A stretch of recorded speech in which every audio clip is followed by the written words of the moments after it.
My name is Ivan Puparev, and I work for Advanced Technology and Projects Group at Google. The hand is the ultimate input device. It's extremely precise, it's extremely fast, and it's very natural for us to use it, right?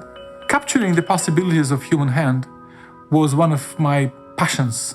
How can we take this incredible capability, finesse of human actions, and finesse of using our hand, but apply it to the virtual world? We use radio frequency spectrum, which is radars, to track human hand. The radars has been used for many different things, to track cars, big objects, satellites and planes. We're using them to track micro motions, twitches of human hands, and then use that to interact with wearables and Internet of Things and other computing devices. Our team is focused on taking radar hardware and turning it into a gesture sensor. Radar is a technology which transmits a radio wave towards a target, and then the receiver of the radar intercepts the reflected energy from that target.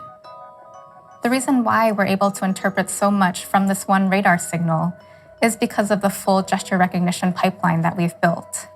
The various stages of this pipeline are designed to extract specific gesture information from this one radar signal that we receive at a high frame rate.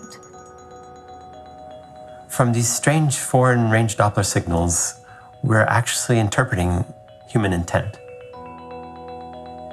Radar has some unique properties when compared to cameras, for example. It has very high positional accuracy, which means that you can sense the tiniest motions. We arrived at this idea of virtual tools because we recognized that there's certain archetypes of controls, like a volume knob or a physical slider, a volume slider. Imagine a button between your thumb and your index finger, and the button's not there, but pressing this is a very clear action, and there's a natural physical haptic feedback that occurs as you perform that action. The hand can both embody that virtual tool, and it can also be acting on that virtual tool at the same time. So if we can recognize that action, we have an interesting direction for interacting with technology. So when we started this project, me and my team, we looked at the project idea and we thought, are we going to make it or not? We don't know, but we have to do it. Because unless you do it, you don't know. And what I think I'm most proud of about our project is we have pushed the processing power of the electronics itself further out to do the sensing part for us. The radar has properties which no other technology has. It can work through materials, can embed it into the objects. It allows to track really precise motions. And what is most exciting about it is that you can shrink the entire radar and put in a tiny chip. That's what makes this approach so promising. It's extremely reliable. There's nothing to break. There's no moving parts. There's no lenses. There's nothing. It's just a piece of sand on your board.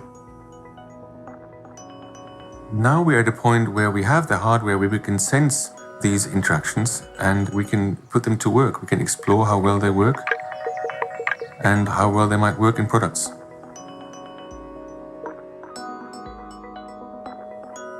Blows your mind usually when you see things people do. And that's what I'm really looking forward to. I'm really looking forward to releasing this to the development community, and I really want them to be excited and motivated to do something cool with it, right?